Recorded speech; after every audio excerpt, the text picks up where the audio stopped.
शनि प्रदोष व्रत कथा। शनि प्रदोष व्रत कथा प्राचीन समय की बात है। एक नगर सेठ धन दौलत और वैभव से संपन्न था। वह अत्यंत दयालु था। उसके यहाँ से कभी कोई खाली हाथ नहीं लौटता था। वह सभी को जी भर दान दक्षिणा देता था, लेकिन दूसरों को सुखी देखने वाले सेठ और उसकी पत्नी स्वयं काफ़ी दुखी थे। दुख का कारण था उनकी संतान का ना होना। एक दिन उन्होंने तीर्थ यात्रा पर जाने का निश्चय किया और अपने कामकाज सेवकों को सौंप चले पड़े। अभी वे नगर के बाहर ही निकले थे कि उन्हें एक विशाल वृक्ष के नीचे समाधि लगाए एक तेजस्वी साधु दिखाई पड़े। दोनों ने सोचा कि साधु महाराज से आशीर्वाद लेकर आगे की यात्रा शुरू की जाए।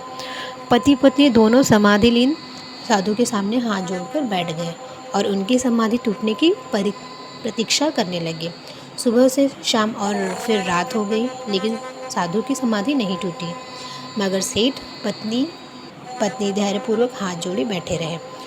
अतः अगले दिन प्रातः काल साधु समाधि से उठे। सेठ पति पत्नी को देख वो मग्न मुस्कुराए और आशीर्वाद स्वरूप हाथ उठाकर बोले, मैं तुम्हारे अंतर्मन की कथा भाप गया हूँ वत्स।